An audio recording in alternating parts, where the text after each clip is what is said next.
Hey guys, tonight we are going to sit inside a house you already know, at the 1 hour nobody ever wrote down. You know the daylight in that house. You know the fiddle and the wheat and the long walk to school. You know the girls in their braids, and the wagon, and the wide grass going on past where anybody could see. All of that got written. All of that got filmed. But every one of those days ended. The sun went down over Kansas, and over Plum Creek, and over Burr Oak, and over Silver Lake, and the lamp got blown out, and then there were 11 hours of something the books almost never describe. 11 hours in a room with no light in it. That is where we are going tonight. And here is the plain answer, up front, so you are not waiting on it. You would not last one night in that house. Not because of wolves, not because of anything dramatic. You would not last because of the cold, the dark, the number of bodies in the room, and one job somebody had to stay awake to do. We are going to go through all 4 of those, slowly, with the actual records. Before we go in, one small thing, and then I will not interrupt again. Only if you genuinely enjoy this kind of quiet history, subscribe. Tell me in the comments where you are listening from, and what time it is. Every source is at prairiesecrets.com. On the television, the code on your screen takes you there. On your phone, the link is in the description and the pinned comment. Thank you for letting me sit with you. If you drift off before morning, good. I will keep watch. Now, put your hand out in the dark, the way you would reach for a switch. That gesture is about 140 years old, and it is the single largest difference between your night and theirs. Not the food, not the medicine, the switch. In 1880, an American had to work about 45 minutes to buy 1,000 lumen hours of light. That figure comes from the economist William Nordhaus, who spent years reconstructing the price of light across 6 centuries. Today, the same 1,000 lumen hours costs you about 4/10 of 1 second of work. Sit with that for a moment. 45 minutes against 4/10 of a second. So light was not a background condition in that house. Light was a purchase. Every hour of it came out of the same pocket the flour came out of. And what did the purchase buy? A common household kerosene lamp, the kind with a flat wick about 1 inch wide, put out somewhere around 150 lumens. A modern 60-watt bulb puts out about 800. So one lamp, burning at full, gave roughly 1/5 of the light of a single old bulb in a single room. A tallow candle gave far less. A candle is somewhere near 13 lumens. That is about 1/60th of that same bulb. I want to be careful here, because these are conversions, not measurements. Nobody in 1880 walked into the Ingalls kitchen with a light meter. What we have is the fuel, the wick width, and the physics, and from those you can get close. So take the numbers as close, not as exact, but close is enough to change the picture in your head. Think about what 1/5 of one bulb actually does to a room. It does not fill it. It makes a small, warm circle, and everything outside that circle stays dark. The ceiling stays dark. The corners stay dark. If you are sewing, you hold the work up near the glass. If somebody is at the far side of the room, you hear them before you see them. That is the light. And they used less of it than they could have. Kerosene was cheap by the standards of the century. It came in around 1859 at roughly 1/17th the price of whale oil, which is why it took over so fast. A Wisconsin newspaper in 1862 was advertising it at 40 and 60 cents a gallon, the better grade costing more. By the 1890s, the New York wholesale price had dropped under 10 cents. But I have to tell you something about that last figure. The Good Price series starts in 1890. For the 17 years before that, in a general store in a small town in Minnesota or Dakota Territory, with the barrel and the freight and the storekeeper's margin on top, I could not find a defensible retail number. I looked, so I will not give you one. Anybody who tells you exactly what Charles Ingalls paid for a gallon of lamp oil in 1879 is telling you something they cannot know. What we do know is that the oil ran out and had to be replaced, and that in a bad winter it stopped coming altogether. There is a line from a Dakota Territory paper, the Iroquois Herald, on the 16th of February 1883. Still the blockade in Minnesota. Paper, kerosene are scarce. That is what a rail blockade meant in practice. Not just no flour, no light. So the lamp came on late and went out early, and in between there was the fire. And the fire is where the night actually starts. Because the fire is a job. We think of a fire as something you have or do not have. In that house it was something you maintained, in stages, on a schedule, and the last stage happened after everybody else was in bed. The technique had a name. In the manuals it is banking. In the field, out on the claims, people used a plainer word. They said covering. Here is what it meant. You raked the fire down. You put on enough fuel to carry it through until after breakfast. You left the drafts open a few minutes so the gas burned off, and then you closed them for the night. Done right, the fire did not go out. It went down to a covered heart of coals that would still be alive at 5 in the morning. Catherine Beecher and Harriet Beecher Stowe put it plainly in their household book in 1869. People who are taught to manage the stove properly keep the fire going all night, and by doing it, they save the expense of kindling and the trouble of starting a new fire. Read that again, and notice what it is really saying. The reason you keep the fire alive is that starting a new one is expensive. Expensive in what? In matches, partly.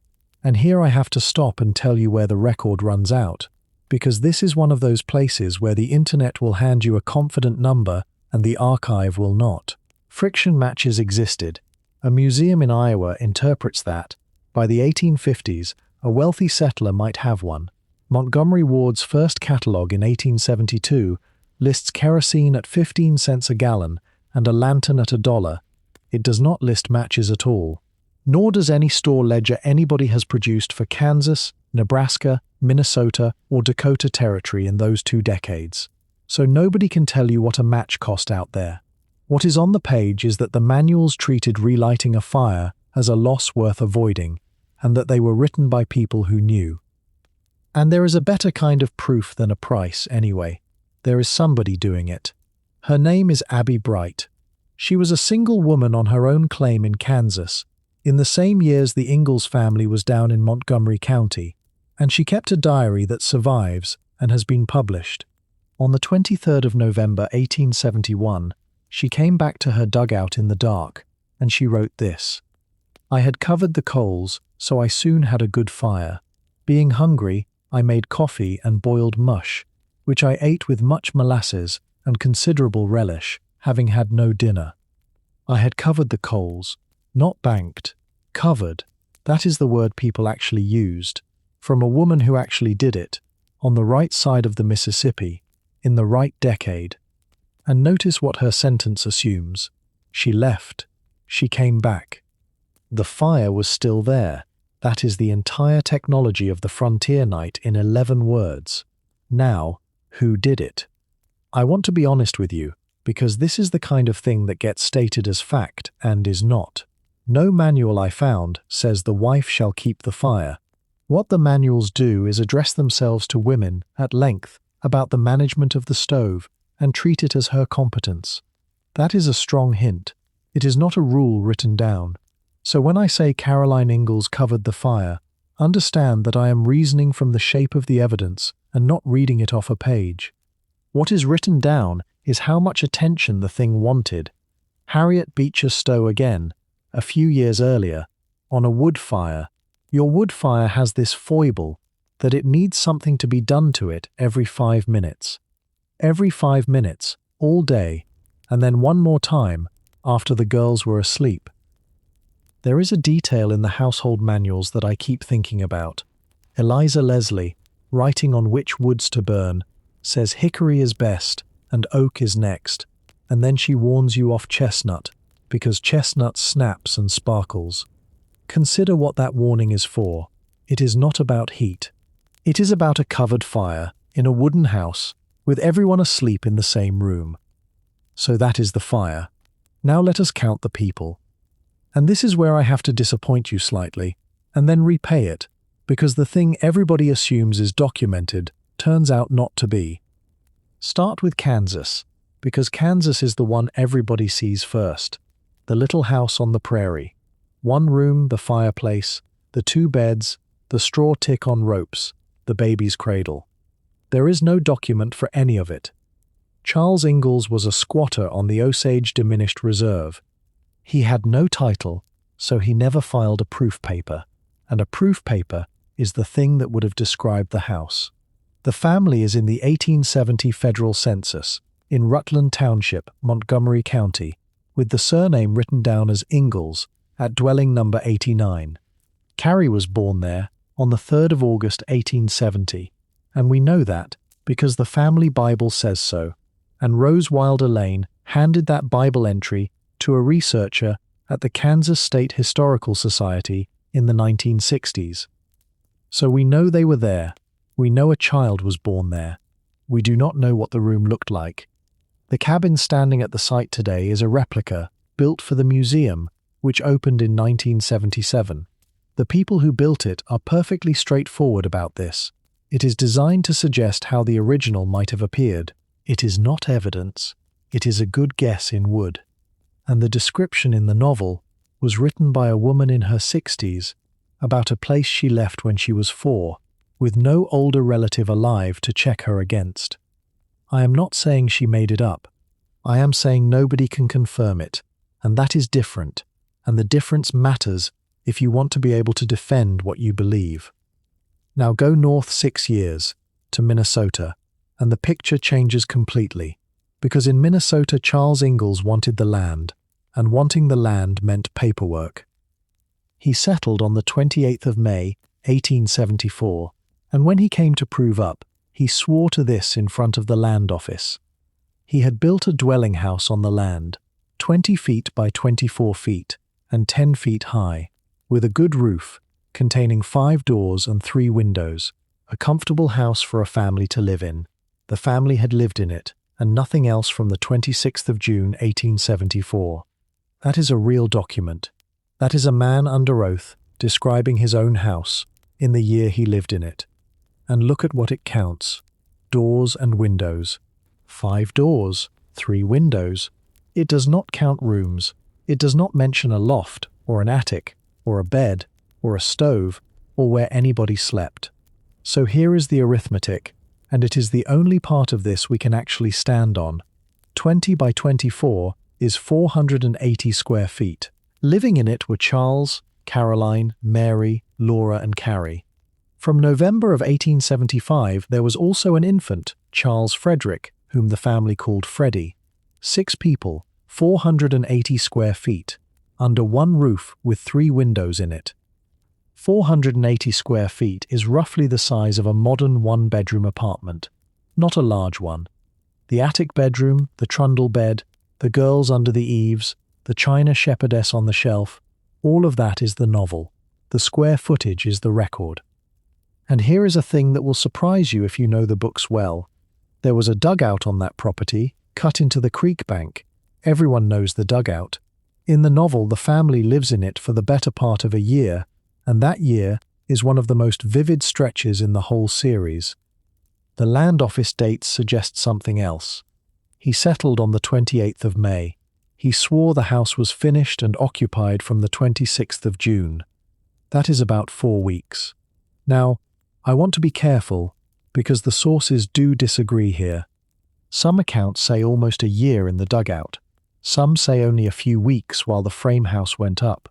What I can tell you is that the 2 dates in the sworn proof are 4 weeks apart, and a sworn proof is the strongest document in the pile. Hold on to that dugout.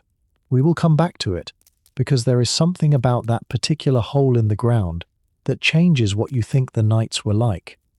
Then comes Iowa, and Iowa is the one place in the whole span where we know exactly where they slept, and it is worse than the novel. In the autumn of 1876, the family went to Burr Oak in Winneshiek County to help run a hotel. The building still stands, and it is on the National Register, so we have a full description of it. 1.5 stories, wood frame, white clapboard, a single central chimney. 11 rooms on 3 levels. Down in the basement, a kitchen and 2 dining rooms. On the main floor, 2 bedrooms, a parlor, and a saloon room. Upstairs, 4 more bedrooms. 11 rooms. And the Ingalls family slept in one, a single room off the basement kitchen. 5 of them: Charles, Caroline, Mary, Laura, and Carrie. Meanwhile, the Stedmans, who ran the place, had a main floor room. A wealthy permanent boarder had another. 4 upstairs rooms went to guests, and a second long-term boarder. And the stagecoach driver slept at the top of the stairs. I want you to hold the shape of that building in your mind, because it tells you something no diary would. The people who owned nothing slept lowest and nearest the work. Caroline was cooking 3 meals a day for more than 20 boarders, and she was sleeping in a room attached to the kitchen she cooked them in.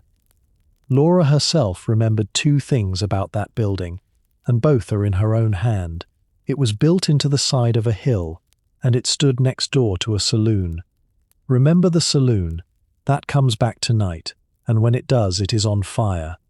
Now Dakota, and the best documented sleeping arrangement of the whole story.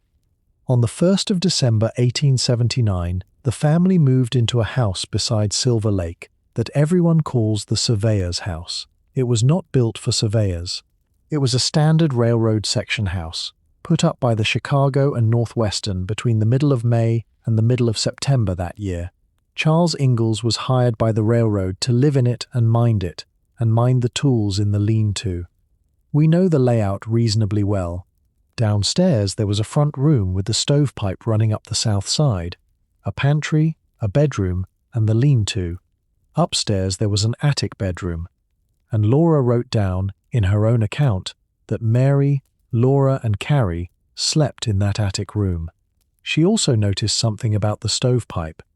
It went up through the ceiling on the south side of the front room, and it helped warm the upstairs. That is the closest thing to a documented bed assignment in the entire record. 3 girls, in an attic, warmed by a pipe passing through. Where Charles, Caroline, and 2-year-old Grace slept is not written anywhere. The downstairs bedroom is the obvious answer. It is still an inference. And that is the family. 6 people, in a house with 1 bedroom and an attic. Except that by the 1st of January 1880, there were 9. Not 6. 9. I am going to leave that number sitting there for a while. It is the single largest correction in tonight's story. It will take us most of the way through this episode to unpack who those other 3 people were and why you have never heard of one of them. 9 people, remember it. Now, the dark itself. There is an idea about sleep that has become extremely popular in the last 15 years, and I want to handle it carefully, because it is half true and it is being told to you as if it were entirely true. The idea is this. Before artificial light, people did not sleep in 1 block. They slept in 2. A first sleep, then an hour or more awake in the middle of the night, then a second sleep. The historian who established this is Roger Eckerch at Virginia Tech. He published it in the American Historical Review in 2001, and then in a book called At Day's Close in 2005. He found the pattern named, casually, in hundreds of documents, as if everyone knew it. First sleep, second sleep. The gap between them had names too. In English, it was the watch. In French, dorveil. And what did people do in the watch? According to the sources he assembled, they worked, and prayed, and talked, and thought, and had sex, and occasionally committed crimes. Then in the 1990s, a psychiatrist at the National Institutes of Health named Thomas Vare did something clever. He put volunteers into 14 hours of darkness a night, for weeks, and let their sleep find its own shape, and it split. It split into 2 blocks with a quiet, wakeful interval between them, and the interval had an unusual hormonal signature. So the laboratory and the archive agree with each other. That is genuinely remarkable, and I do not want to undersell it. Let me give you the texture of the thing, because the texture is what makes it believable. Eckerch did not find 1 or 2 references. When he first published, he had something like 60. By the time the book came out, and other historians joined in, the count had grown into the hundreds, across centuries and across languages, and none of them explained themselves. That is the tell. Nobody defines first sleep, in the same way nobody in your life has ever defined breakfast. It sits in wills and depositions and medical books and prayers, unglossed, because everyone knew. And the vocabulary is lovely. In English, the gap was the watch. In French, dorveille, which is roughly sleep-waking, two words pushed together. Francis Bacon called it between sleeps. One 17th century writer described being twixt sleep and wake. What did they do in it? Eckertsch's sources say they lay quietly and thought. They talked to whoever was in the bed. They prayed, and there were devotional books written specifically for that hour, which is about as strong a piece of evidence as you could ask for, because publishers do not print books for an hour that does not exist. They got up and tended animals. They had sex, and at least one physician recommended that timing specifically, on the grounds that people did it better after a rest, and a certain number of them used the hour to commit crimes, which is how a good deal of it ends up in court records. None of that is a hardship. That is a description of an hour with nothing scheduled in it, in a house where nothing else was ever unscheduled. Now, Wehr's experiment properly. He took volunteers and put them on a photo period like a winter one. 14 hours of darkness a night, every night, for weeks. No reading light, no screens, obviously, just dark. For the first stretch, they slept enormously, catching up on what modern life had taken, and then the sleep settled into a shape, and the shape was 2 blocks with a wakeful interval between them. And during that interval, the volunteers had elevated prolactin, a hormone associated with a calm, resting, non-anxious state. They described the interval not as insomnia, but as something closer to quiet meditation. I want to state the limits because they matter. The number of volunteers is reported inconsistently across the write-ups, and it was small either way. It was a laboratory, not a farmhouse. And crucially, it does not prove that anybody in 1880 actually slept this way. It proves that if you give a modern human enough darkness, this is what their sleep does on its own. Which is a different claim, and a more interesting one. It suggests the pattern is not a custom that people invented. It is what happens by default when the nights are long enough, and the only reason we do not do it is that we abolished long nights. And now the piece that has nothing to do with sleep science at all, and everything to do with what night meant. Night in the pre-industrial world was not simply the time when the sun was gone, it was a jurisdiction. Towns and cities across Europe had curfew laws, and curfew literally means cover the fire. The word comes from the French couvre-feu. That is not a coincidence. The single most regulated act of the evening, the thing a bell was rung for, was covering the fire, because an uncovered fire in a sleeping town burned the town down. That is the same word and the same act as Abbie Bright covering her coals in a Kansas dugout 200 years later and half a world away. The technology did not change, only the bell went away. Being out after dark was suspicious in itself. There was an offence in England called night walking, and it did not require you to have done anything. Being abroad at night was the thing. And in the countryside, where there were no bells and no watchmen, the effect was simpler. You did not go out, not because it was forbidden, because you could not see, and everything you needed was inside, and the animals were shut in, and there was nothing out there that was worth the risk of not finding your way back. Which is the state of mind I want you to carry into the rest of tonight. Not fear, exactly. Something more practical than fear, a sense of the house as a boundary with real consequences on the other side of it, in a way that no house you have ever slept in has been. So that is the night they were sleeping in. Now back to how they slept in it, and to the part almost nobody tells you. Eckertsch's evidence is overwhelmingly early modern Britain and Europe, roughly 1500 to 1750. He himself argues that the pattern faded through the 1800s, and he wrote a separate paper about that fading. which means that if I stand here and tell you that on a Minnesota farm in 1880, the Ingalls family woke between two sleeps, I am reaching across 2 centuries and an ocean, and hoping I would be doing the thing this channel is not for. So let me say exactly what can be said.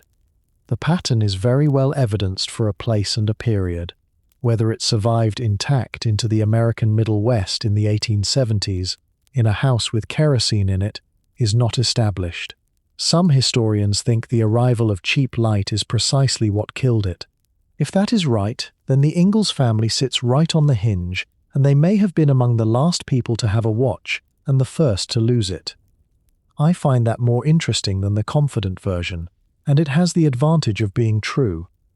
But there is one thing about the middle of the night in that house that does not depend on Echurch at all, and it is documented, and it is the reason I think somebody was awake. Somebody had to be. Because suppose you are keeping a covered fire in a wooden building through 11 hours of dark. Suppose there is a child in the room who is coughing and the water in the pail is freezing. Then the question of whether people slept in 1 block or 2 is academic.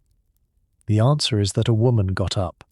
Let us go into the cold, because the cold is the part modern people underestimate most, and there is a single sentence in a book from 1886 that will fix it in your mind permanently. The book is called Emigrant Life in Kansas by an Englishman named Percy Ebbott, who spent years on the plains and then wrote it down. Here is his sentence. If by chance we left our tin pail full of water when we went to bed, we could hear it popping away during the night like a pistol, as it expanded with the frost. Popping away during the night like a pistol. That is inside the house. That is the sound of a full pail of water freezing solid in a room where people are sleeping, and it is loud enough to hear from the bed. Ebbott goes on, and every line of it is worth having. A thermometer in town read 30 degrees below zero, and he notes that the open prairie was almost certainly colder. Ink froze solid and had to be set on the stove before you could write a letter. Coffee froze when it was set a few feet from the fire. Hot water thrown into the air outdoors came down as hail. Metal tools stuck to damp skin, and one man got his nails frozen to his mouth and had to have hot water poured over them to get free. When the roads closed and the timber ran out, the family burned fence posts and rails and corn. Corn. They burned the food. Now, I know what you want next. You want a number for how cold it was in the bedroom. I cannot give you one. And I want to explain why, because the reason is more interesting than the number would have been. Nobody put a thermometer in a sleeping loft and wrote it down, and we can prove that nobody was measuring much of anything because of what the climate scientists found when they went looking.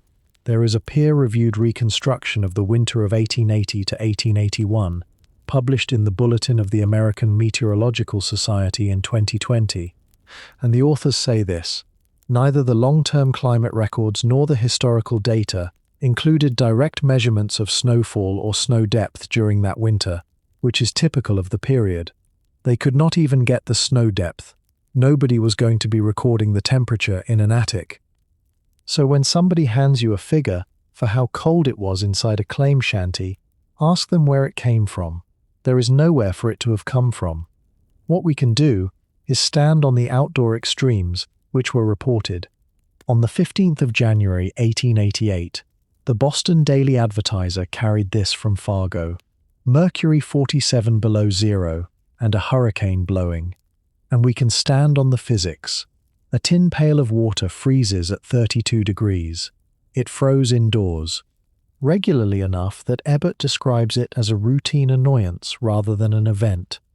That is the room they slept in. Now the other occupants of that room. There is a tendency, when we imagine these houses, to picture them empty except for the family. They were not empty. Here is Abbie Bright again, on her Kansas claim, and I am going to give you 4 of her nights in a row, because the accumulation is the point. The 22nd of September, 1871. Mosquitoes so nasty, there was little sleep for me. The 25th of September. Last night I wanted to go out, and there was a skunk in the doorway. The 18th of October. It still smells of skunk. Had to turn the head of my bed, It prevented my sleeping. And the 21st of October, 1871. This morning P shot a rat at the foot of my bed. That is the third he has shot here. The third. Her brother is shooting rats at the foot of her bed inside the dugout, and she is counting them, and by the third one it has become a fact about her housekeeping rather than an emergency. Now go back to Plum Creek and the dugout in the creek bank. A single room cut into the earth, with 3 walls of soil and a front wall of sod blocks, and a door opening. Whatever else that is, it is a room with earth on 3 sides. Things live in earth.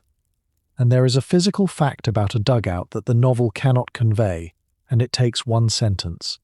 There are no windows in 3 of the walls, because 3 of the walls are dirt. Whatever light exists in a dugout comes through the front, and the front is a wall of sod blocks with a door opening in it. Sod blocks ran roughly 14 inches by 24, so the front of your house is stacked earth, and the door is a hole in the stacked earth, and behind you, on 3 sides, is the creek bank, which does 2 things at once.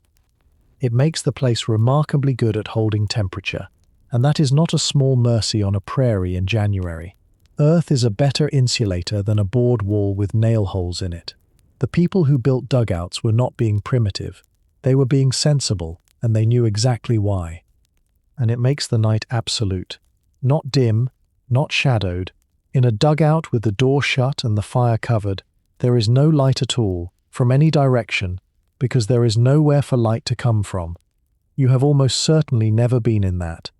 Even a dark bedroom has a standby light, or a street lamp, or the moon on a curtain. Now put 6 people in it, on straw, with the creek outside and something moving in the earth wall, and a woman who is going to have to get up in a few hours to uncover the coals. The novel gives that place a year and makes it magical.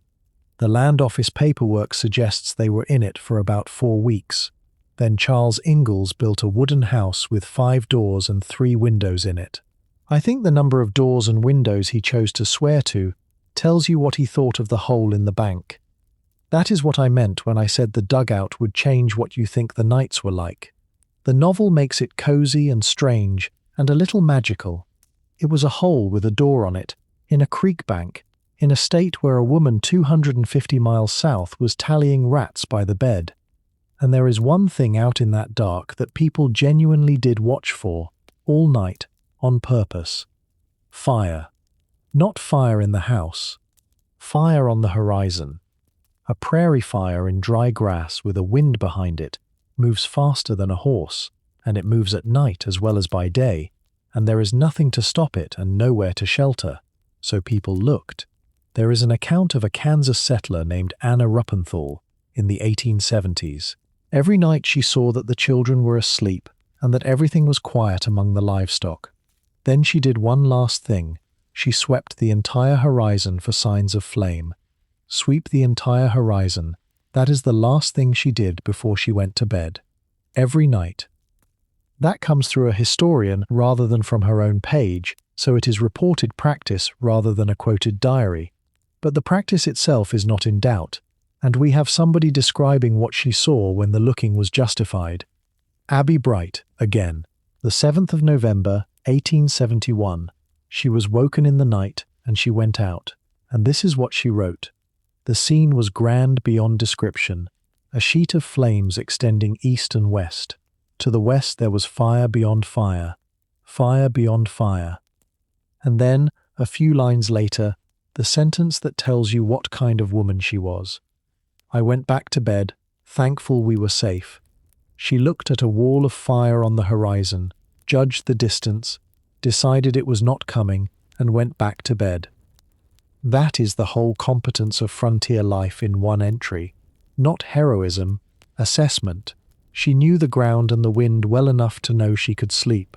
And the next night she wrote something even better, and I want you to have it, because it is the most human line in her whole diary. The 8th of November, 1871. I slept so well last night. Sometime I lay awake for hours. She spells it awake. She had watched a prairie burning the night before, and the entry for the next night is that she slept beautifully, and that other times, for no reason at all, She lies awake for hours. That is not a pioneer. That is a person. Anybody who has lain awake at 3 in the morning over nothing knows exactly what that sentence is. There was one other reason to be watching, and I have exactly one account of it, and it is a reminiscence rather than a diary, so treat it accordingly. A woman named Melissa Jennett Anderson wrote down the story of her Kansas childhood decades later. One night her mother heard boards being pulled off the corn crib. She woke the children, and without making a light, slipped outside and fired straight at the noise. Without making a light. Think about the reasoning in that. If you light a lamp, you can see nothing outside, and everything outside can see you. So you go out blind, into the dark we have been describing, toward a sound, and you shoot at it. I do not know what happened next, and neither does the account. Then there is what you were lying on. The mattress in most of these houses was a tick, a cloth bag filled with straw or with corn husks, and periodically emptied and refilled because the filling broke down and packed flat. A feather bed was a luxury and often a marriage gift. And a straw tick in a wooden house in the 1870s is a home for two specific things: bedbugs, which are Simex lectularius, and body lice. Both were ordinary. Both are documented across 19th century American housing. Neither was considered a scandal, because everybody had them, in the same way everybody had smoke in the house. I am going to leave that there and not dwell, because I do not think the dwelling adds anything. I only want the picture accurate. Straw, in cloth, on ropes or boards, with company in it, in a room where the water freezes. And several of you in it at once. Bed sharing was normal. Not a hardship, not an emergency, simply how houses worked when heat was expensive and beds were expensive and space was 480 square feet. 3 girls in an attic, 5 people in a kitchen bedroom, and here is something about beds that changes how you read every one of these houses. A bed was capital. Not furniture, capital. The bedstead, the ropes, the tick, and above all a feather bed represented real money, and they show up in wills and in probate inventories and in lists of what a bride brought with her. A featherbed took the down of a lot of geese and years of saving it. Women gave them to daughters. They are itemized at the point where an estate gets divided, which is where you find out what a household actually valued. So when Charles Ingalls put the bed in the wagon first, in the dark, in Iowa, in 1877, he was not being sentimental about the children's comfort. He was loading the most valuable movable object in the house. Underneath the good bedding was the tick, and the tick was where the trouble lived. A cloth bag stuffed with straw, or with corn husks, which is worse and noisier. It packed flat under a body over months, so it had to be emptied and refilled, and the refilling was seasonal work tied to the harvest, because the straw came off the same fields as the grain, which means the quality of your sleep was tied directly to the quality of the crop. A bad harvest was not only less food, it was worse bedding. And a straw tick in a wooden house is an ecosystem. Bedbugs were universal and were treated as a nuisance rather than a shame, because a nuisance everybody has cannot be a shame. Body lice were ordinary in crowded winter conditions where people slept in their clothes, and washing was expensive in fuel and water and time. I am not going to dwell on that, because I do not think dwelling adds anything true. I want you to have it in the picture, and then I want to move on, the way they did. The last thing is what people wore. In a cold house, you did not undress the way you do. Layers came off, and other layers stayed on. Nightclothes existed and were used where they could be afforded and laundered, and the laundering is the constraint, not the garment. Washing was an all-day operation involving carried water and boiling and a fire, and in winter, drying was a problem, because things hung indoors added moisture to a room already trying to stay warm. So the same body heat you were relying on had to be shared, and this is where bed sharing stops looking like hardship and starts looking like engineering. 3 people in a bed is warmer than 3 people in 3 beds, by a large margin, and it costs nothing. Every unit of heat in that house was carried in as wood. Every unit of light was bought as oil. In a place like that, Sharing a bed is simply the most efficient available technology. Nobody thought about it any harder than you think about closing a door. The girls in the attic at Silver Lake were not crowded because the family was poor. They were up there because the stovepipe went through that ceiling on the south side, and Laura noticed and wrote it down, which tells you the household was thinking about it deliberately. Somebody in that family looked at where the heat went and put the children in its path. That is not deprivation, that is competence. And I think competence is the word I keep coming back to tonight, because the story we are usually told about these people is either that they were heroically tough or that they were pitiably miserable, and the records do not support either. What the records support is a household running a set of nightly procedures, well, under constraints, for years, and being extremely good at it.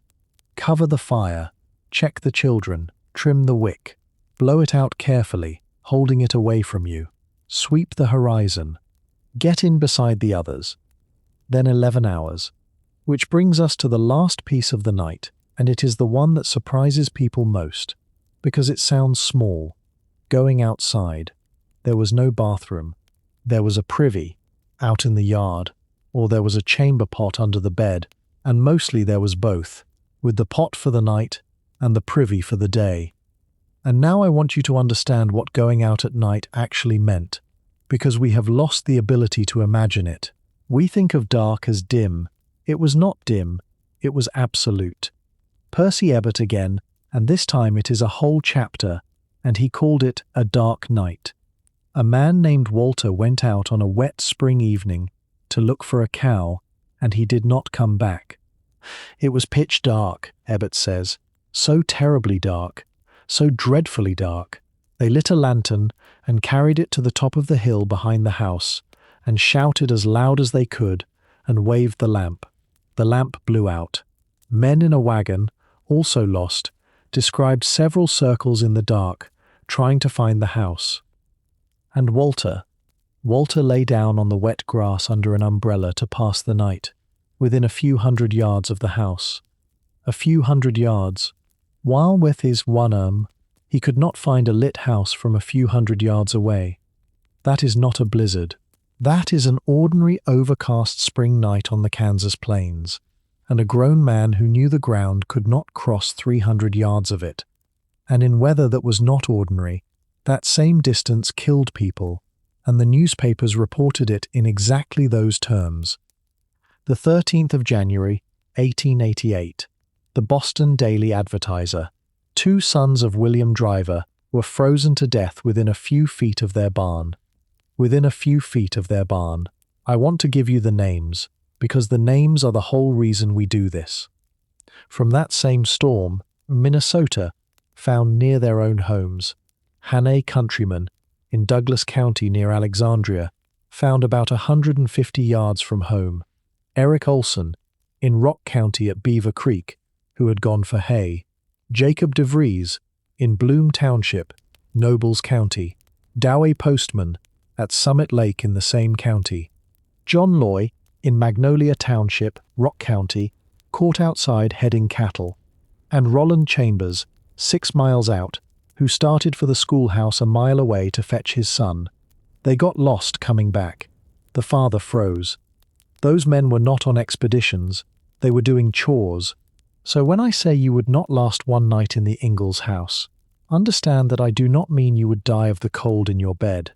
I mean that at some point in the 11 hours, you would need to go outside, and you would step out of a door into something you have never experienced. And the thing that would save you is not courage. It is knowing the ground by heart. There is a practice people mention here, and I have to split it in half for you, because half of it is documented and half of it is museum. The half you always hear is the rope, a rope strung from the house to the barn so you could find your way in a whiteout. You will find that in exhibits and in books. What I can actually source is that people followed a physical guide.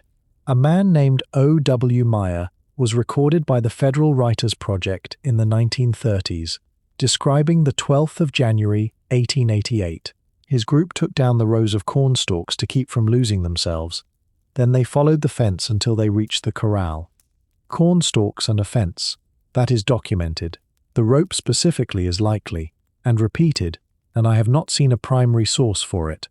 So I will say that people navigated by touch along whatever was already there, and leave the rope where it belongs, which is probably true and not yet proved. And now let us go to the middle of the night, and the person who was awake in it. There is a diary entry from Minneapolis, from a woman named Abbie Griffin, dated the 4th of November, 1882. Sat up late and worked on Etty's dress, but did not finish it.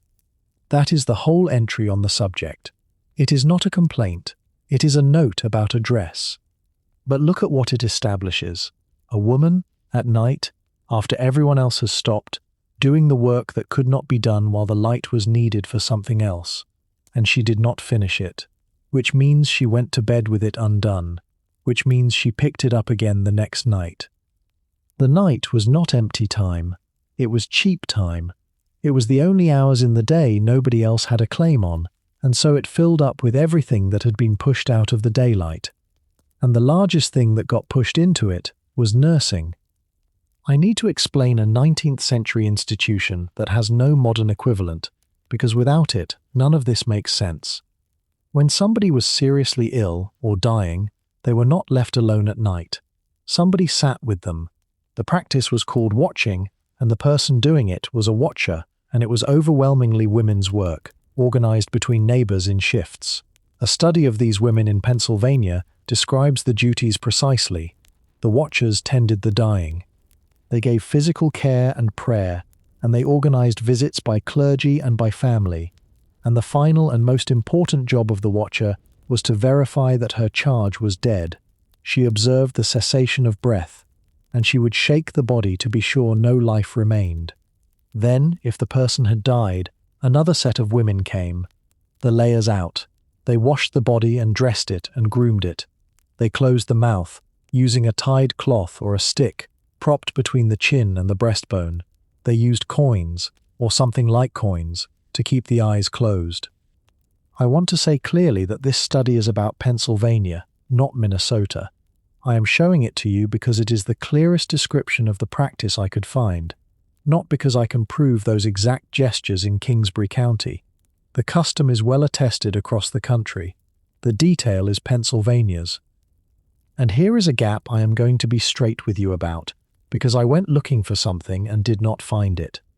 I wanted a named woman in Minnesota or Iowa or Dakota Territory writing in her own diary about taking a shift in a neighborhood night watch. A date, a name, a house. The custom is documented in the scholarship. The individual voice, in that region and in those years, has not been recovered, so there is no woman in tonight's story whose night watch I have imagined for you. What I do have is a woman nursing at night, in the right region, in the right decade, in her own words, and she is somebody we have already met. Abbie Bright, in Kansas, in August of 1871, nursing her brother Philip through fever and ague. The 16th of August. When we got here, the fever had me. My fever was over by sundown, but his kept up all night. The 17th of August. This is my day for ague. I must lie down part of the time. The 18th of August. Last night he was wild with fever. Today he is quite sane, but so weak. Read those 3 entries as a sequence, and you see the actual shape of frontier nursing. She has ague herself. Ague came in cycles, which is why she can write, "This is my day for it," as if consulting a calendar. So on the 16th her fever breaks at sundown, and his runs all night, and she sits with him. On the 17th, it is her turn to be ill, and she has to lie down. On the 18th he has been delirious all night, and is sane in the morning, and she is the one telling us so, which means she was awake to observe it. She is nursing him at night while running her own fever on alternate days. Nobody is coming. There is no shift change. That is what the record actually gives us, and it is better than the invented version, because it is hers. Now, the reason all of this mattered so much, the reason women sat up at all, was that the diseases that killed children in that century did their worst work at night, or at least appeared to. I want to be careful with that sentence, because it is the sort of thing that gets repeated forever. It is genuinely true that croup attacks and breathing crises present at night, why is not settled, airway swelling, body position, the natural dip in circulating steroid hormones in the small hours, all of these are proposed. Nobody has proven the mechanism. What is not in doubt is that families experienced it that way and organized their nights around it. And the disease they were most afraid of was diphtheria. Diphtheria kills by building a thick grey membrane across the back of the throat. The child suffocates on it, slowly, while conscious, over hours or days. In the 1870s and 1880s, there was no treatment that worked. There was no antitoxin until the middle of the 1890s, and no vaccine for decades after that. So a family in 1883 had exactly nothing. They had steam, they had swabs, they had folk remedies, and they had somebody sitting up. Let me be specific about what having nothing meant, because people assume there was some treatment and it merely did not work well. There was not. The antitoxin, which is the thing that actually stops diphtheria killing a child, was developed in Europe in the early 1890s and came into American use around 1894 and 1895. A vaccine that prevented it in the first place took decades longer. So a family in Morrison County in October of 1883 is roughly 11 years too early. Not a little early, 11 years. What existed instead was a list of things to do with your hands while you waited. Steam, from a kettle or a croup tent, to loosen the airway. Swabbing the throat, which was as unpleasant as it sounds, and which sometimes tore the membrane and made the bleeding worse. Turpentine, sulfur, kerosene actually, given internally in some folk practice, which tells you how desperate the situation was. Calomel, which is mercury. Poultices. None of it touched the disease. Some of it made things worse. The physicians of the period knew this and said so. And there is a further complication that I think is worth knowing, because it explains why the accounts read so strangely. In the 1870s and 1880s, croup and diphtheria were not cleanly separated. Doctors argued about whether they were the same disease. What a family called croup might be an ordinary viral croup that would pass by morning, or it might be diphtheria, which would not pass at all, and there was no way, at 2 a.m, in a farmhouse, to tell the difference. Sit with that for a second, because it is the actual emotional fact of the frontier night, and it is not dramatic at all. A child coughs. The cough has a particular sound, barking, hard, and you do not know. You will not know for a day or two. You cannot know. So you get up, and you put water on, and you sit. That is the job. Not saving them. Sitting. And the reason women sat, night after night, for a disease they could not treat, is that sitting was the entire content of care. There was nothing else being withheld. The best doctor in the territory and the poorest mother in a claim shanty had exactly the same toolkit, which was steam and attention. Which means the vigil was not futile in the way we would think of it. It was the treatment. It was the whole of it. I said earlier that the names are the reason we do this. So here are some names, and I want you to understand that these come from a courthouse ledger, not from a story. Morrison County, Minnesota. The village of Buckman. The year 1883. 12 children from 5 families died of diphtheria, and one of those families was the Kowitz family, and the county record books, at page 235, list their children. Henry, 5 years old. Herman, 6. Charles, 12. Daniel, 3. Caroline, 1. 5 children. All 5 died between the 4th and the 20th of October 1883. 16 days.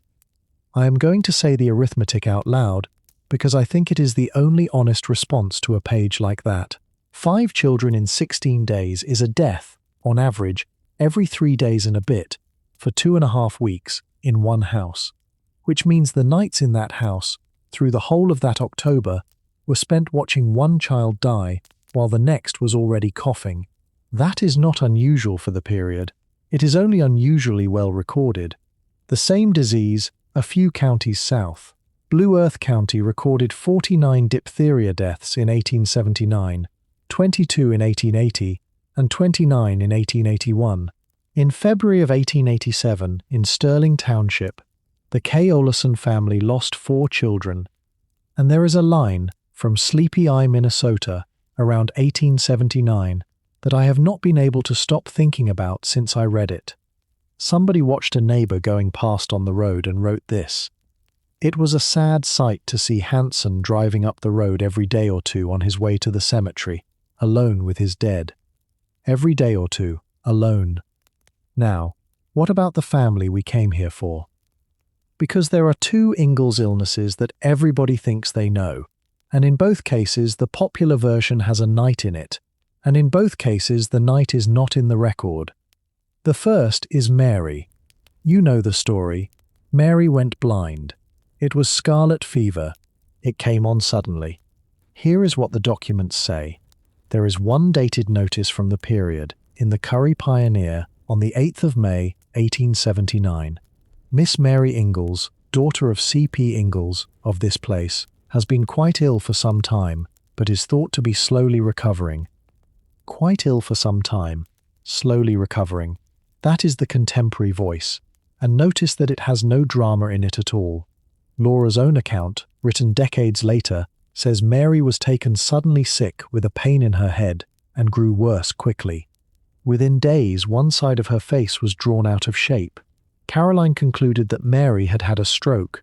The doctors had a long name for the sickness and said it was the result of the measles, and across her lifetime, Laura gave the cause differently at different times: measles, brain fever, spinal meningitis, scarlet fever, high fever, and strokes. The inconsistency is not a failure of memory, it is the finding. Nobody knew. The family was told a long name they did not retain, in a town with 1 doctor, and they carried 5 explanations for the rest of their lives. Mary's own record at the Iowa College for the Blind gives the cause as brain fever, which was a 19th century catch-all and not a diagnosis. In 2013, 4 physicians published a paper in the journal Pediatrics called Blindness in Walnut Grove. They went at it properly. They used the newspaper reports, Laura's memoirs and letters, the school registries, and what is known about disease patterns in that place and decade. Their conclusion is that the likeliest cause was viral meningoencephalitis. That explains the inflamed facial nerve, which gave the temporary paralysis on one side of her face, and it explains inflammation of the optic nerve, which would produce sight loss that was slow and progressive rather than sudden.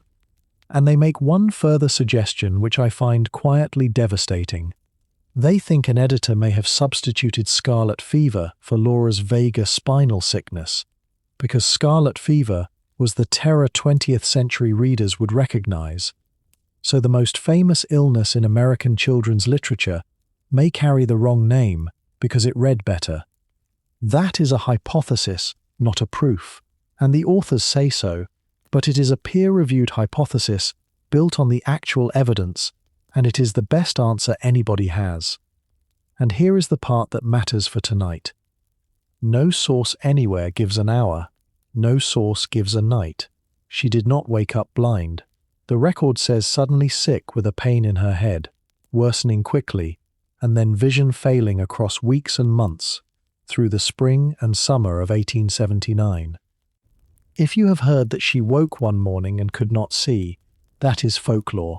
It has attached itself to the story because it is a better sentence, and there is a coda to Mary's story that belongs in an episode about the night, and almost nobody thinks about it.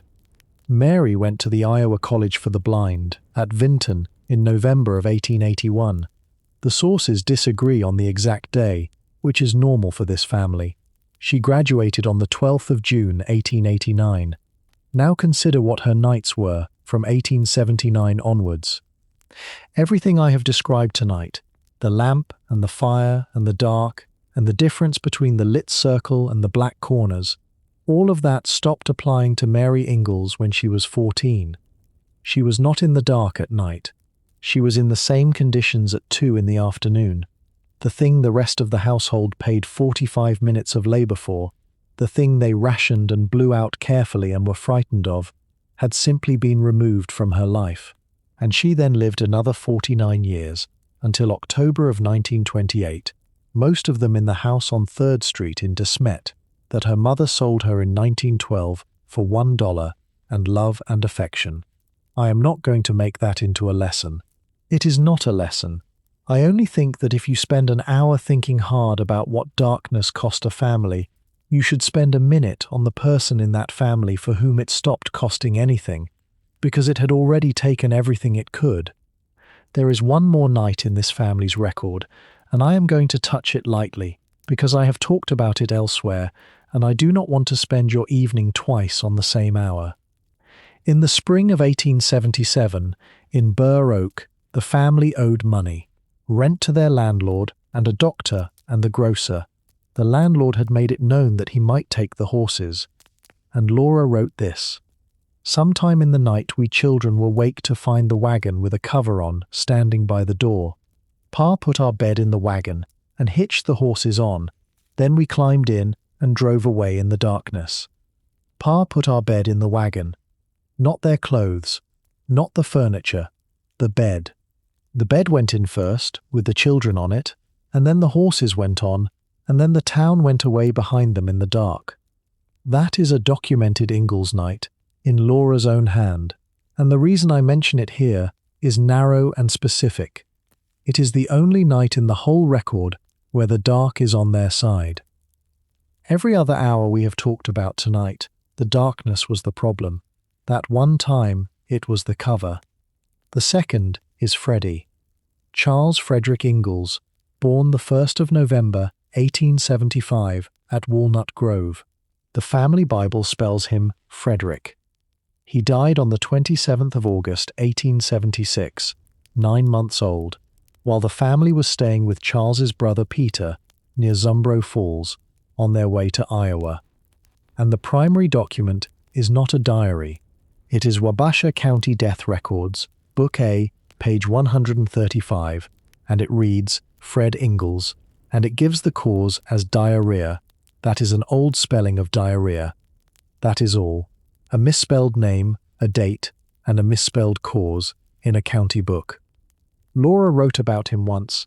In the manuscript she never published in her lifetime, but little brother got worse instead of better, and one awful day he straightened out his little body and was dead. One awful day. Not one awful night. A day. He appears in none of the novels. Not one. The brother was removed from the family entirely for the reading public, and the only place he exists is a courthouse ledger and one sentence in an unpublished manuscript. I have seen his death placed at night in more than one retelling. There is no hour of death in that record. There is no hour of death in any record. If somebody tells you what time Freddie Ingalls died, they are filling in a blank, and it is his blank, and he is entitled to it. So the family's two worst illnesses are both, as it happens, daytime facts, or at least facts with no clock attached, which is a strange thing to find at the center of an episode about the night. But it is exactly what I want to show you, because here is the honest shape of this history. The nights are the least documented hours of the 19th century, not because nothing happened in them, because the people living through them were asleep, or too tired to write, or busy, and because the things that generate documents, land offices and newspapers and courts, all keep daytime hours. The night is the part of the past that got away. What we can do is go and find the nights that did leave a mark, and there are 4 of them in this family, and they are extraordinary.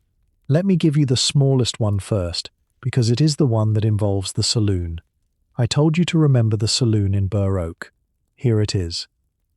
In February of 1877, a newspaper over in Decorah, Iowa, carried this. On Monday night, the proprietor of the billiard hall in Burr Oak, in putting out the lights, one of the lamps exploded, the oil running down and igniting, set the building on fire in the ceiling. On Monday night, putting out the lights, one of the lamps exploded. Laura remembered that fire. In her own account, it is the saloon rather than the billiard hall, and the sources disagree on which, and it may well have been a building that was both. What she remembered specifically was a man called Bisbee in the bucket brigade, pumping and yelling fire the whole time, with a bucket that had no bottom in it. That is a 9 or 10-year-old girl's memory, and it is perfect, because it is not about the flames. It is about a ridiculous man with a broken bucket. But go back to the mechanism, because the mechanism is the point. He was putting out the lights. He was doing the last safe thing of the day, the thing you do so that nothing burns while everyone sleeps, and that is the moment the lamp exploded. The family was sleeping 2 doors away, in a basement room off a kitchen, in a wooden building. Now, how dangerous were these lamps actually? This is a place where the popular history overshoots, and I want to give you both ends of it. In November of 1876, an insurance trade paper called the Baltimore Underwriter printed this. Over 6,000 people perished in these United States last year, victims of kerosene accidents. 6,000. I do not believe that number, and neither should you, and here is why. There was no national death registration in 1876. There was no system that could have counted 6,000 deaths from anything. Nobody states a method. It is an assertion in a trade paper with an interest in the subject. 33 years later, a man whose job it was to count gave a very different figure, and he gave it in a paper the Ingalls family read. The Smet News, the 19th of February, 1909. Frank A. Kraft, the State Fire Marshal of South Dakota. His numbers. In 1907, more than 14 buildings in South Dakota were fired by lamps exploding or lamps upset. Lamp fire damage in the state for the year ending the 1st of July 1908 came to $9,305, and nationally in that year, 340 persons died from being burned by the exploding of lamps. 340 against 6,000. That is a gap of nearly 20 to 1, and I do not think either number is reliable, and the gap itself tells you something true. Some of it is definitions. 6,000 covers all kerosene accidents, and 340 covers only exploding lamps. Some of it is real progress, because between those two dates the refining got better, and the flashpoint laws arrived, and the burners improved. And some of it is that neither figure rests on a registry, because for most of the 19th century there was no registry to rest on. What we do have is one state, one law change, and hard numbers on both sides of it, and it is the strongest evidence in this whole section. In July of 1891, Michigan changed how it tested lamp oil. It moved from a closed-cup flash test to an open-cup test, which in practice legalized a more volatile oil. In the first half of 1891, before the change, Michigan recorded 19 lamp explosions, 2 stove explosions, and 2 deaths. In the second half of 1891, after the change, it recorded 74 lamp explosions, 6 stove explosions, and 9 deaths. Same state, same people, same 6-month span the other side of a regulatory decision. Explosions up nearly 4-fold. Deaths up from 2 to 9. That is what adulterated lamp oil did, and it is why refiners cutting kerosene with benzene and naphtha was not a commercial technicality.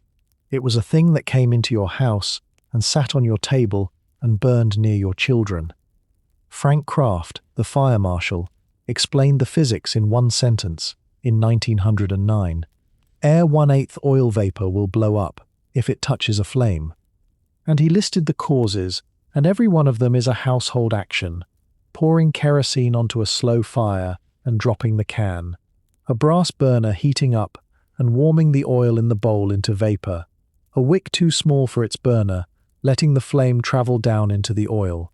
A dirty burner. And in 1897, Good Housekeeping put the whole thing in a single line that tells you exactly whose problem this was understood to be. The kerosene can, they wrote, was the housekeeper's most convenient and useful assistant, and her most dangerous and deadly companion. Our assistant. Her companion, not his. So the last act of the evening, blowing out the lamp, was also the most dangerous act of the evening, and the person performing it was almost always a woman, and everybody at the time knew it. There is a name missing from this section, and it should bother you. Nobody has yet produced a named woman or child killed by a lamp in Minnesota, Iowa, Kansas, or Dakota Territory in those 2 decades. We have the mechanism, and the Michigan numbers, and the fire marshal. The victim is still in a newspaper somebody has not searched. Now the wolves. I have been putting this off, and you have probably been waiting for it, because if there is one image everybody carries out of this family's story, it is that one. The wolves in a ring around the little house in Kansas, the howling all night, Pa with the gun, Jack the bulldog by the door. It is the most famous night in the entire Little House world, and I have to tell you what is under it, which is almost nothing. Let me lay it out precisely. That scene appears in the novel Little House on the Prairie, published in 1935. Laura was in her 60s when she wrote it, describing an event she would have been about 3 years old for. There is no independent corroboration of it. None. No newspaper item, no neighbor's account, no letter, no reminiscence from anybody else in Montgomery County. And when you go looking through the diaries and the published accounts of that region and that period for wolves at night, the well runs surprisingly dry. I went through Percy Ebbert's Emigrant Life in Kansas chapter by chapter, and he was a man who lived out there for years and wrote about everything, including skunks and dark and frost. He does not mention wolves or coyotes at night at all. Abbie Bright, alone in a Kansas dugout, writing at night, records owls and skunks and rats and deer and geese and mosquitoes. No wolves. I want to be measured here. Absence of a thing in the sources I reached is not proof it did not happen. Wolves and coyotes were unquestionably present. Nobody disputes that. But the howling ring around the cabin, which is the thing everybody actually pictures, is a scene from a novel, and it stands alone. And now here is the payoff, and it is one of my favorite documents in this whole story, because it turns the picture completely around. There is a period document about the Ingalls family and wolves. Exactly one, and it is by Charles Ingalls himself. In the winter of 1879 into 1880, out at the surveyor's house, he wrote a letter to a newspaper. It was published in the Brookings County Press on the 12th of February, 1880, dated the 2nd of February. It was signed C.S.I. because a typesetter misread his capital P. It was found by the researchers at the Pioneer Girl Project only in 2014. Here is what he wrote. Trappers and hunters have been on the go, to and from the gym all the winter. The wolves, foxes, coyotes, and keeping warm have made lively times for your correspondent this winter. He has made a successful warfare. He has made a successful warfare. That is the only contemporaneous document linking this family to wolves at night, and in it, Charles Ingalls is not a man barricaded in a cabin listening to them circle. He is the predator. He is out in the dark, in that winter, trapping them, and he is writing to the newspaper about how well it went. The famous image has it precisely backwards, and I think that is worth sitting with, because it tells you what these books actually are. They are not a false record. Laura Ingalls Wilder was not lying to anybody. She was writing a novel, in her 60s, for children, and a novel needs the wolves outside and the family inside. The father, who was actually out there in February, setting traps and enjoying himself, does not fit in that book, so he did not go in it. Which brings us to the second thing that did not go in the books, and it is a person, and it is time. I said there were 9 people in the surveyor's house by the 1st of January 1880. Let me now tell you who they were. 6 of them you know. Charles, Caroline, Mary, Laura, Carrie, and Grace. The 7th was a young man named Austin Walter Ogden. He was born in Iowa in 1854, which made him 25 that winter, and he was unmarried, and he had filed his own homestead claim in Kingsbury County. He had intended to spend the winter alone out on a distant claim, which is a thing a young man might reasonably intend in October and reconsider in November. He asked the Ingalls family whether he could board with them instead. He kept his stock in a railroad shanty stable nearby. And we know he was there because Charles Ingalls wrote it down in his own account of the settlement of Smet, which is held in the archives of the Memorial Society in that town. Walter Ogden, a young man that was working for Henry Peck, stayed with us taking care of teams. He played checkers with Pa. He went out with Mr. Boast to fetch a sled. Laura and Carrie made him Christmas presents by hand. He was at the first church service held in Smet in February of 1880. He is in every part of that winter. He is in none of the books. Laura took him out, and we know roughly why, because she said so in a letter to Rose. She decided that the totally independent pioneer made a better story. Say that phrase again, the totally independent pioneer. That is a woman in her 70s naming, with complete clarity, the myth she was constructing. Not the myth she believed, the one she was building on purpose, because it worked better. She did the same thing later with the Masters family, and we will get to them. The 8th and 9th people arrived in the middle of the night, and this is the best documented night in the entire Ingalls record, and it is also, I think, the most beautiful. Again, Charles Ingalls' own words, from that same manuscript.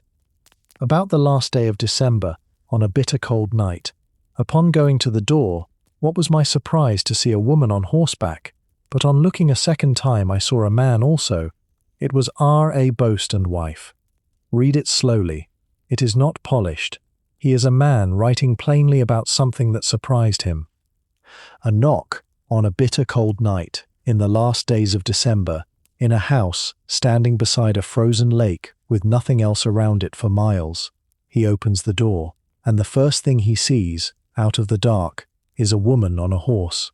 He says it twice, essentially. He saw a woman. Then he looked again and saw that there was a man as well. That is a real man's real astonishment, preserved for 146 years, and the reason it survives is that he sat down and wrote it out afterwards, because it struck him. Robert and Ella Boast, and the novel makes them newlyweds, which is a nice touch and is not true. They had been married 10 years by then, so by the 1st of January 1880, that house held Charles, Caroline, Mary, Laura, Carrie, Grace, Walter Ogden, Robert Boast, and Ella Boast. 9 people, in a house with a front room, a pantry, one downstairs bedroom, a lean-to full of railroad tools, and an attic. And where did they all sleep? Nobody knows. It is not written anywhere. 3 girls in the attic is the closest thing we have to a documented arrangement, and that was recorded before the other 3 arrived. I think that silence is the most interesting hole in this entire episode, and I want to explain why. We have the sworn dimensions of a house in Minnesota. We have 11 rooms itemized in Iowa. We have a homestead-proof listing, a 14 by 20 foot house with a 12 by 16 addition and a 16 by 24 barn, and the apple trees and the plum trees, filed in May of 1886, witnessed by Almanzo's brother Royal. We have all of that, because land and buildings generate paper. Nobody, anywhere, ever wrote down where 9 people lay down in that house on the 2nd of January 1880, because sleeping generates nothing. The image of the single family alone on the frozen prairie is not a fact. It is an authorial choice, made about 50 years afterwards, by a woman who knew exactly what she was doing and told her daughter so. There were 9 of them, and they were not lonely, and one of them was a 25-year-old man who played drafts with her father, and she wrote him out. And then in April of 1880, they left that house and went out to the claim, and the claim is where the paperwork gets good again. Charles Ingalls filed his homestead entry at the Brookings Land Office on the 19th of February, 1880. The northeast quarter of Section 3, Township 110 North, Range 56 West, in Kingsbury County, 157 1/4 acres. The fee was $16. And on the form, he swore this: I am the head of a family consisting of a wife and 4 children. A wife and 4 children. That is the household, in his own words, in a federal record, in February of 1880. Mary was 15, Laura was 13, Carrie was 9, Grace was 2. 6 years later, in May of 1886, he proved up, and the proof describes what he had built: a house 14 feet by 20, with a one-story addition 12 feet by 16, a frame barn 16 by 24, apple trees, and what the clerk wrote down as plum trees, improvements valued at about $1,000. The witness was Royal Wilder, who was Almanzo's brother. So we know the final house, 14 by 20 plus 12 by 16, that is 280 square feet, plus 192, 472 in total, which is almost exactly the Plum Creek house, 6 years and 1 territory later. The first shanty, though, the one they moved into in 1880, is genuinely unresolved. One source gives it as 7 feet by 20, another gives it as 10 by 14. 7 by 20 is 140 square feet. 10 by 14 is also 140, the same floor area in 2 completely different shapes, a corridor or a box. I find it strangely satisfying that the disagreement cancels out. Whatever shape it was, 6 people were living in 140 square feet. For comparison, a modern single garage is around 200, and no document describes the inside of it. No rooms, no beds, no loft. The shanty, like half a woodshed split in 2, and the curtain hung across it, are from the novels. There are photographs taken in 1947 of a shanty standing on that land, and the researcher who knows the site best cautions that it may not even be Laura's. Now, what was Charles Ingalls doing while all this was going on, in the nights, specifically? We know because he told a newspaper, and I have already read you part of it. Let me give you the rest of the sense of it. He wrote that trappers and hunters had been on the go to and from the gym all winter. The gym is the James River, east of Smet, and he described his own winter as lively times, and said he had made a successful warfare on the wolves and foxes and coyotes. He wrote that in February of 1880, from the surveyor's house, with 9 people in it. So the man was out, in the winter, in the dark, running a trap line, and enjoying himself enough to write to a newspaper about it. That is a real detail about a real person, and it is completely absent from the version of him most people carry. And what did the rest of them hear while he was out? This is the part where I have to disappoint you a second time about the wolves, and I am going to do it properly later. For now, let me tell you what the diaries in that region actually record hearing at night. Owls. Abbie Bright, the 23rd of January, 1871, walking home in the dark in Kansas. It got dark when I was more than 2 miles from home. My feet were cold. The owls had been hooting. Mosquitoes, which she complains about more than anything else. Wind. Whined through the boards of a building that was put up fast out of milled lumber by men who were paid by the job. A tin pail freezing. And nothing. Mostly, a great deal of nothing, which people who have only ever slept in towns consistently underestimate. There is a letter from a Swedish immigrant woman named Ida Lindgren, writing from near Manhattan, Kansas, around 1870, and she is writing at night, and this is what she noticed. I see the stars twinkling, and the Milky Way shines here so dearly. It sits so low here, right in front of my window. The Milky Way sits so low, right in front of my window. I want you to have that alongside all the cold and the vermin and the fires. It comes from the same nights, and the same kind of house, and the same kind of woman. And it is true. There was nobody in that century who had not seen it. You almost certainly have not. That is not a small difference between your night and hers. It might be the largest one. Now let us go to the winter. Everybody knows, and count again. The winter of 1880 into 1881 has a name. It has a book. It is the winter of the twisted hay, and the trains that stopped, and the wheat that ran out. And the meteorology holds up. There is a peer-reviewed reconstruction of that winter in the Bulletin of the American Meteorological Society. It establishes that the North Atlantic Oscillation Index for January of 1881 reached -5.9.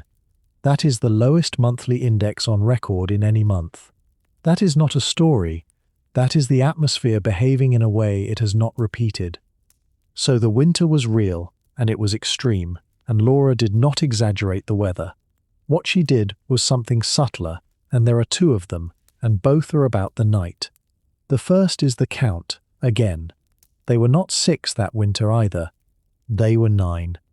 George Masters, his wife Maggie, and their infant son Arthur boarded with the Ingalls family through the whole of that winter, in the store building on Main Street where the family actually spent it, and Laura wrote about them in the manuscript, and here is the line. We had not asked or wanted them to stay with us, but they were out of money and had nowhere to go, so they just stayed on. We had not asked or wanted them. That is not the voice of the books. That is a woman in her 60s, writing privately, still slightly annoyed about it, half a century later. And the editor of the Pioneer Girl Project put the consequence in one sentence that has stayed with me.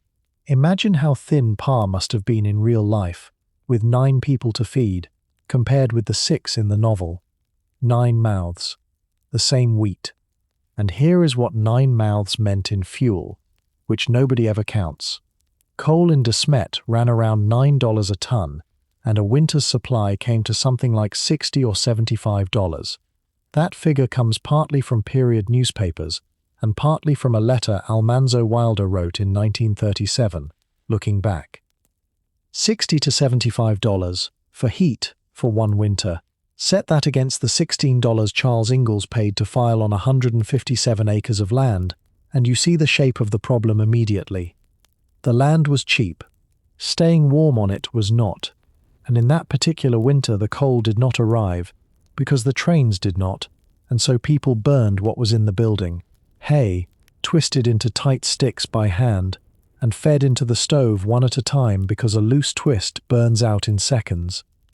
I want to correct something here, because the books have made this feel unique to one family, and it was not. Burning hay was an economy farmers were already practicing before that winter. It was a known technique for people who had grass and no money. What made 1881 remarkable was that a whole town did it at once, and did it not to save money, but because there was nothing else in the county. And the town's response tells you how normal it became. The residents of Smet organized a company, the Smet Stove Company, to manufacture stoves designed to burn hay. They did not treat it as an emergency measure, they industrialized it. The Ingalls family twisted their hay in a lean to beside the store building on Main Street, which means that through the coldest weeks, the fuel supply was a person sitting in an unheated lean to making sticks out of grass all day, so the stove could be fed all night. That is the actual mechanism of that winter. Not heroism, not starvation, exactly. A person twisting hay in a cold room so that the fire in the next room does not go out. And now think back to what we said at the very beginning about covering the fire, and what it meant, and why the manual said never to let it die. In an ordinary winter, letting the fire go out costs you kindling in an hour. In that winter, letting the fire go out means something else entirely. Somebody has to go into a lean-to in a blizzard and twist grass with cold hands until there is enough of it to start again, and the room behind them is full of people who cannot get warm while they wait. That is what banking the fire was protecting, not convenience. That. There is one more figure from that winter that I want to leave with you, and it is the one that makes it real for me. The train stopped in early January of 1881 and did not run properly again until May. Not until May. 4 months, with no coal, no kerosene, no flour, and no news. In a town, on a plain, with a wind coming across it, in a building that lets snow in through the holes the nails made. And 9 people asleep in it. So the hunger in that book is real, and it was worse than the book says, and the reason it was worse is not in the book. The second thing is the nights themselves, and here Laura gave us something, and it is the best sentence anybody in that family ever wrote about the dark. We would lie in our beds those nights, listening to the wind howl and shriek, while the house rocked with the force of it, and snow sifted in around the windows and through the nail holes. Snow sifted in around the windows and through the nail holes. Not in through a broken door, through the nail holes, through the places where the nails went into the boards. That is a building, in a wind, admitting weather through the gaps around its own fastenings, onto the people sleeping under it. She called that winter a malignant power of destruction, and she wrote, in the same manuscript, "It is times like this that test people." Now, the honest part. There is no thermometer reading from Smet for that winter. None. There was no official weather station in the town until 1889, and the nearest signal service station was at Huron, about 30 miles west, and it was established after the hard winter, not before. The famous moment in the novel where the mercury is all down in the bulb, below 40, at the hardware store, is from the novel.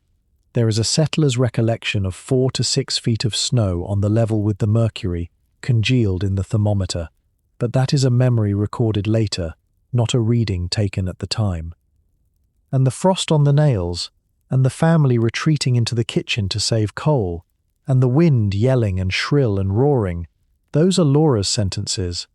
They are her memory, and they are probably accurate, and they are not measurements. There is one more number about that winter that I find almost funny, and it is a word count. The word blizzard appears 16 times in the private manuscript she wrote for herself. It appears 113 times in the published novel. 16 against 113. That is the difference between remembering a winter and writing one. And there is one more correction to make, and it is the largest, and the researchers have been making it patiently for years. Smet as a town was not starving. There are letters from 4 separate residents, written in 1881, saying so plainly: Wilmarth in March, Ely at the end of March, Keith in late April. They describe no general suffering. Antelope and elk were being killed in numbers.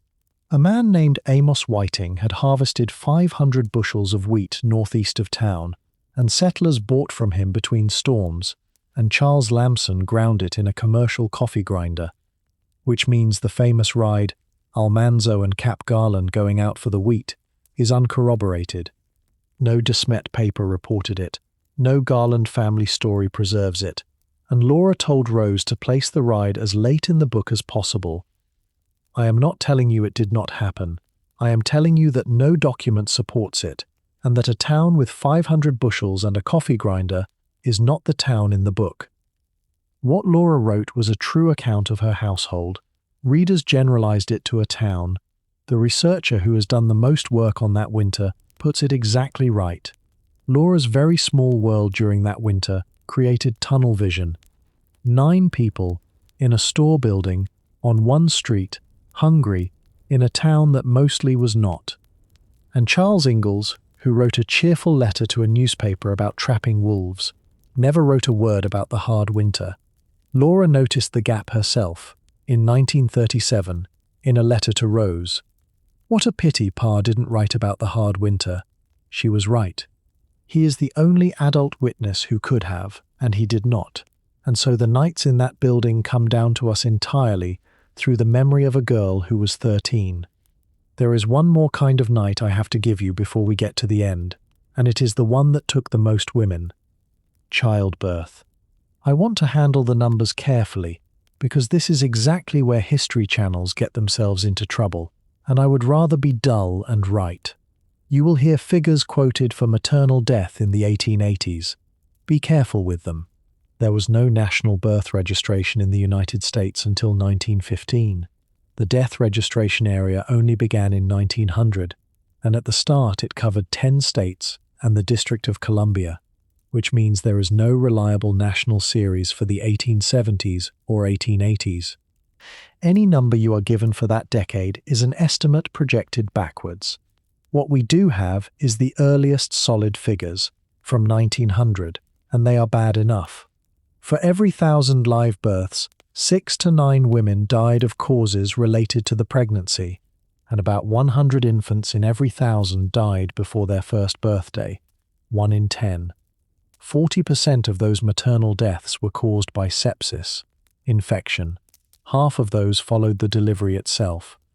Now, that is a per-birth figure, and a woman did not give birth once. She gave birth 6, 7, 8 times.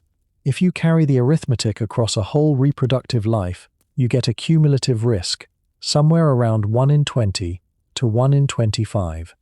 I want to be explicit that the last sentence is my arithmetic, not a documented statistic. I did the multiplication in front of you, so you can check it. 1 in 20 across a life. And here is what that looked like with names on it.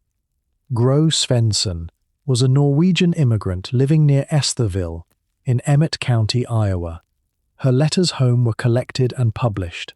She had her 10th child in 1878 and died soon afterwards. She was 37. Mattie Oblinger lived in Fillmore County, Nebraska. She was born in Indiana in December of 1844 and married Uriah in March of 1869. She died on the 27th of February, 1880, of complications during labor. She was 35. Her infant son died at birth the same day, and they were buried together. Her letters survive, transcribed, in a public archive. You can read her handwriting from before that day. Now, why does childbirth belong in an episode about the night? Because the neighbor women had to be fetched, and the fetching happened whenever the labor started, and labor does not consult a clock. Somebody had to go out into the dark we have spent this whole hour describing, and ride, and find a house, and bring a woman back. The system had a name among historians: social childbirth. A woman did not give birth attended by a professional. She gave birth attended by other women, several of them, who came and stayed. They were neighbors and relatives, and they had done it themselves, and they arrived and took over the household while it happened. A doctor might be sent for in a town, and might arrive. In the 1870s, he would not necessarily have improved the odds. Germ theory was still working its way into ordinary American practice, and a doctor moving between patients was a way for sepsis to travel. Remember that 40% figure. 40% of maternal deaths were sepsis, and half of those came after the delivery, which means the most dangerous part was not the birth. It was the week after it, in a bed, in a house, being cared for. The gathering of women is the part that matters for tonight, because it is the thing that had to be assembled in the dark. Somebody notices the labor has started, somebody goes. Distances on a Dakota or Minnesota claim are not town distances. 2 miles, 4 miles, 6 miles, and the roads in the sense we mean roads do not exist yet. That is the documented system. What has not been recovered is one specific night with a name attached, in this region, in these years, written by the woman it happened to. So let me give you what can be stood on instead, which is what those women were riding toward. Gro Svensson, in Iowa, wrote home about an earlier grief in 1864, and the line survives: "The agonizing memories of that day will never leave me as long as I have the strength." She went on to have 10 children, and the 10th killed her, and she was 37. And Mattie Oblinger, in Nebraska, whose letters run for 11 years and stop on the 27th of February 1880. 11 years of a woman's handwriting, and then nothing, because the labor went wrong, and the baby died the same day, and they put them in the same grave in Fillmore County.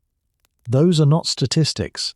Those are 2 names, in 2 states next to the ones we have been in all night, in the exact years we have been talking about. And this is the piece I most want you to carry, because it reframes everything else in this episode. Every single thing we have discussed tonight was work done by women at night.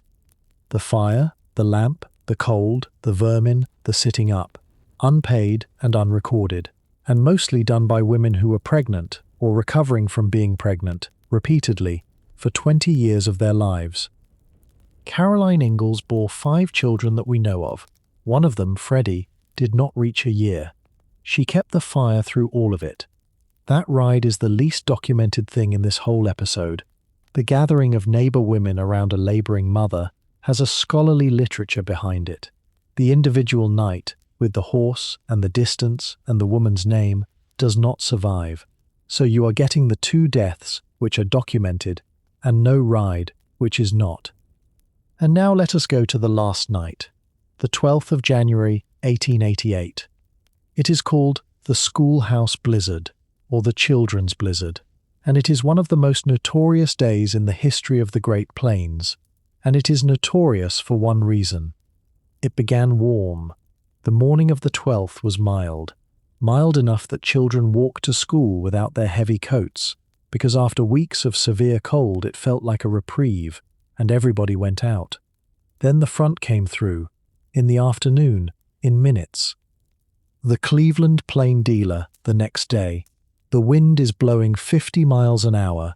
The air is so full of snow that one is unable to see 50 feet at any time. From Forkton, in Dakota Territory, in the Boston Daily Advertiser, from 10 o'clock until dark there was not 10 minutes that buildings on the opposite side of the street could be seen. Not the opposite side of the street. And a man named O.W. Meyer, remembering it decades later for the Federal Writers Project, said this: "About 3:30 we heard a hideous roar. Within a few minutes it was as dark as a cellar, and one could not see one's hand in front of one's face. Dark as a cellar, at 3:30 in the afternoon. That is why the children died. They were let out, or they set off home, or a teacher decided to move them to a nearer house, and the world went out. The death toll is given as 235 in most accounts. Estimates run from 200 to 500. A figure of 213 school children gets repeated. The spread itself tells you that nobody counted properly, and I would rather show you the spread than pick a number. And the names I read you earlier, the men found 150 yards from home, a few feet from their own barns. Those are from that storm. Now, did it touch De Smet? It did. It came through within about 6 miles of the town and killed livestock in town. And nothing places the Ingalls family, or the Wilder family, inside it. Not one document. Laura and Almanzo were living out on their claim near De Smet in January of 1888. Their daughter Rose was 14 months old. They were in the region. That is all anybody can say.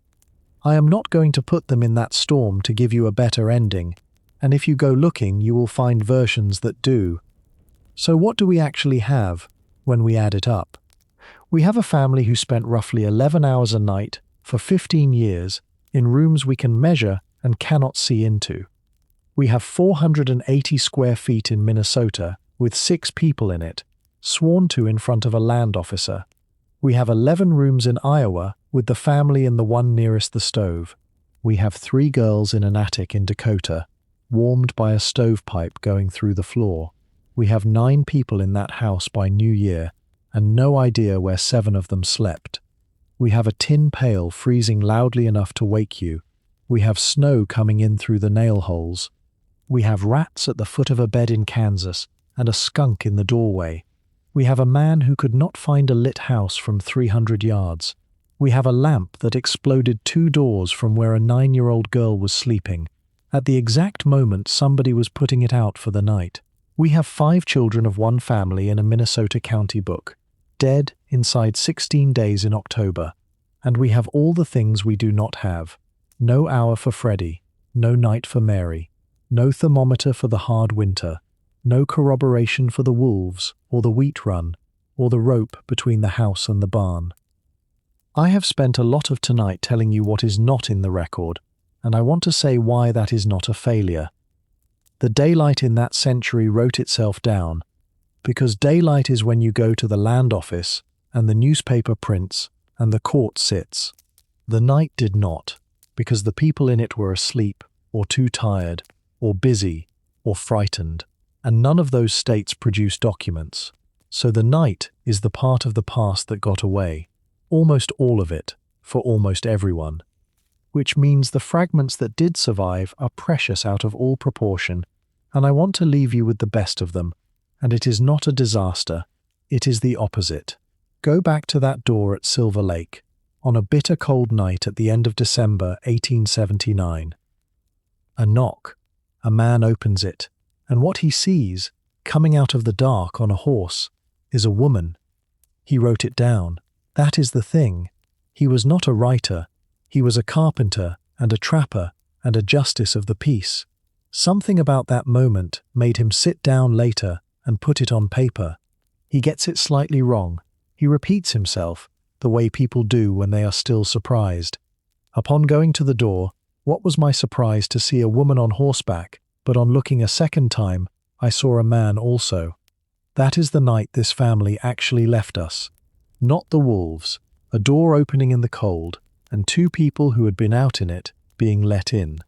And there is one more, and it is my favorite, and it is 4 lines in a small town newspaper. The Smet leader, the 17th of November, 1883.